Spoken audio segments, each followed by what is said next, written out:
So this is the new Olympus OMD E-M1 II. It's a camera that's been causing a bit of a buzz lately thanks to its rather awesome image stabilisation capabilities. But today I wanted to just look at the body and the overall design of the camera and some of the functions in terms of using it for video. So let's just start. The first thing you notice when you put your hand around it is the grip is nice and chunky. You've got dials everywhere. This body is weather sealed. It's pretty much splash proof, dust proof, whatever you want, and so is the lens. Talking of the lens, this is the new Olympus 12-100 f4 constant aperture lens with autofocus, but also this clutch system for manual focus, and importantly the new Olympus image stabilization system, which, working in combination with the sensor image stabilization system in here, you can hear it, will give you 5-axis stabilization, which Olympus claim will give you about the equivalent of 6.5 stops worth of image stabilization, which is a lot. And then on top of that, there's a digital image stabilization system which you can add engage as well. So that gives you not just lens IS and sensor IS, but digital as well. So that's like 3 kinds of image stabilization. However, Olympus do say that for best video performance you shouldn't use that digital stabilization, and that's although it will give you a better stabilization result, that the image quality itself will be degraded. So it depends how much of a perfect image you need. The lens also got a assignable button on there, so you can assign this to sort of be various different functions as well. Okay, on the side of the camera you've got the all-important HDMI USB-C connections, and then headphone jack and 3.5-inch mic input jack. Let's see if the camera will focus on that. So you're pretty much covered in terms of standard connections on that side. There's no fancy XLR audio pack a la Sony A7, but you can use Olympus audio recorders, and there is some sort of intelligent connection going on there, which I'm not quite sure how it works yet, but it's something we're going to look at as well. Flip screen, rather nice flip screen. We'll turn it on. Day month, yeah. Okay. So this flip screen is rotatable. You can flip it around 180 degrees for selfies.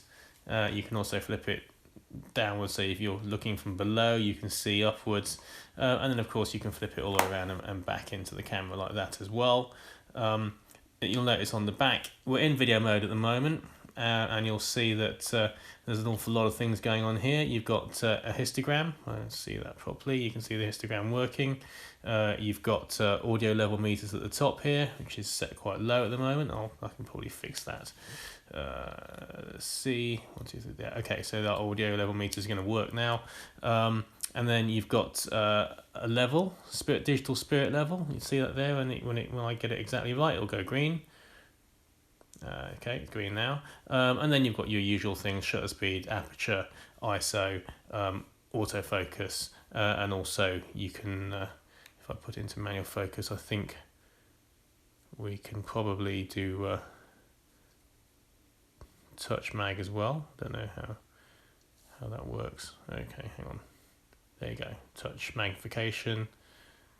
And then in AF mode, that would be, you can change your focus point like that.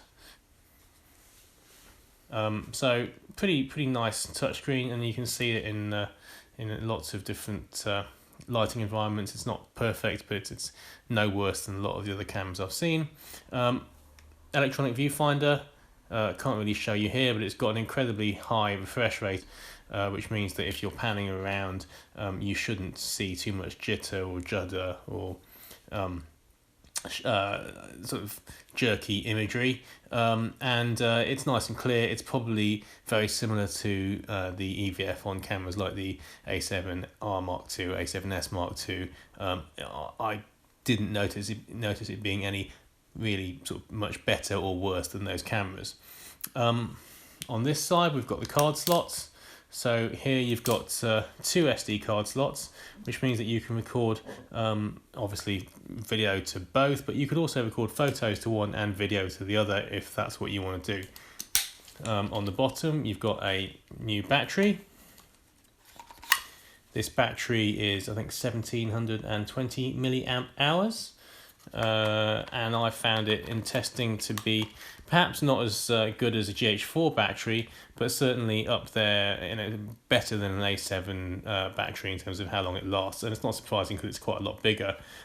Even though you've got image stabilisation and higher bitrate recording, it's still going to give you better runtime than the Sony A7 battery. If we spin it around to the top, let's look at the dial. So there are lots and lots of dials and buttons. Now the mode dial's great because it's got a lock on it. So press that button there and you can spin it around. But if you want to just shoot video, you can just press that in, and you just can't take it out of that, which is great. You can't inadvertently swap it into a different mode. Then you've got a record button here, but you can customize the shutter button to also be recording, which is great. So essentially, like the GH4, you can have that to be record, but that means that this button here is now free to be customized to be something else. So I think in this instance here, I might have actually set it up to be, oops, no, it's still record button at the moment.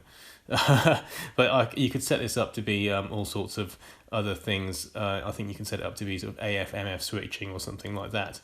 This button here normally would be your tone curve adjustment if you wanted to tweak the picture profile a little bit, which is a nice feature in itself, which we can perhaps play around with later. But you can also assign that to be what you want. So in my case, I've assigned that to be magnification function. So it's pretty handy to have. There you go, mag. And you can move it around still, I think, using the toggle. Hang on a minute. There you go. Yeah, so that's in magnification.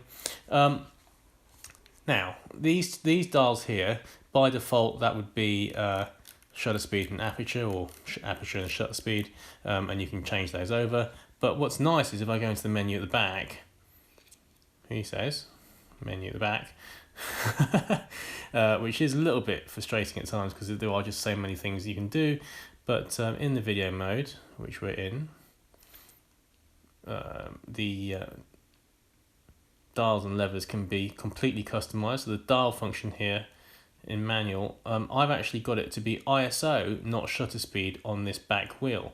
So because I don't really want to change my shutter speed very much, it either wants to be at 50th or 48th, depending what my frame rate and my electricity frequency is. So I'm going to leave my my shutter speed at 50th, and I'm just going to have this wheel on the back changing ISO instead, and then the front one doing the f-stop, which is great.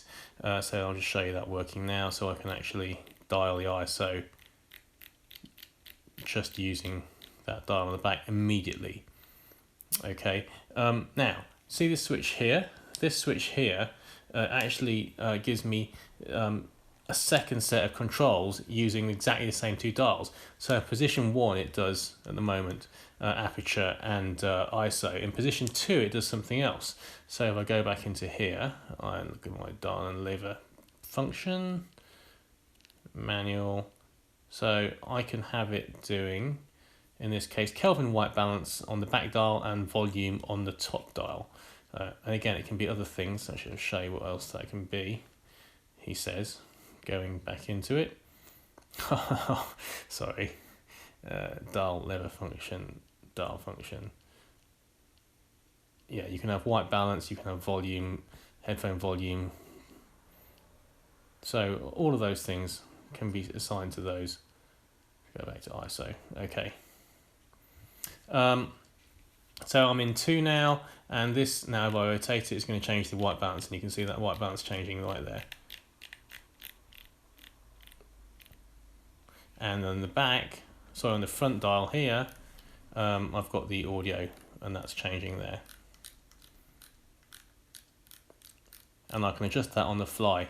But you will notice, if you're observant, that these are clicky buttons, or dials, well, clicky dials, so that if you are actually recording sound, using the camera's mics or perhaps a small shotgun on top of the hot shoe here, there is a strong possibility that that's going to be picked up, especially if you're turning it quite a few times to make an adjustment, which is not great, and I wish that was sort of click less, really.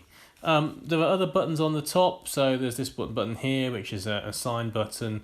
So any of these buttons can be customized to do all sorts of different things, like starting focus or punching in. Let's see what some of the options are to actually do that. Button functions, so pick any button you want. So this is the record button. I can have it be exposure compensation, digital teleconverter, magnification, swapping around the aperture and shutter speed. You can do all sorts of things. IS mode. Now IS mode's worth talking about, and let's just talk about that very quickly. The IS modes.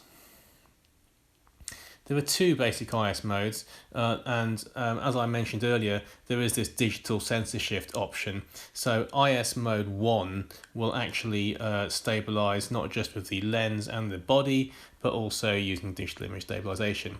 And as I said, I've been told by Olympus reps that actually you're better off in video in terms of quality, not in terms of stabilization, but in terms of quality, to go for IS2 instead. And that should actually give you a better result in terms of picture quality.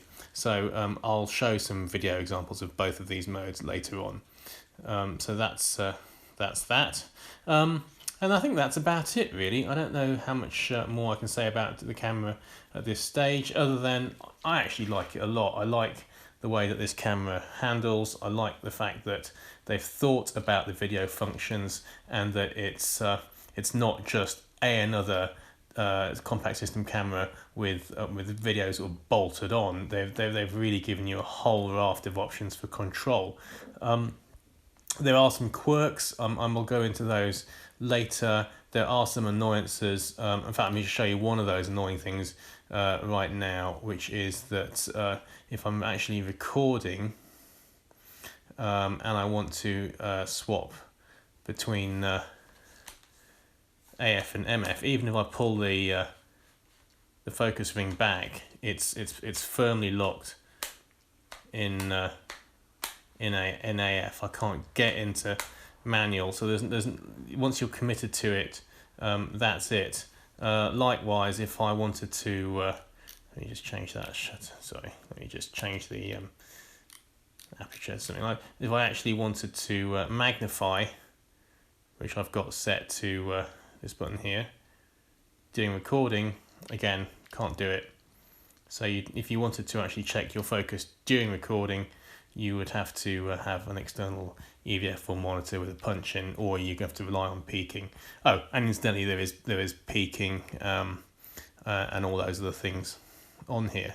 So that's about it. We will do this camera in more detail on Newsshooter over the coming days, weeks, months probably. But stay tuned, and that's all for now.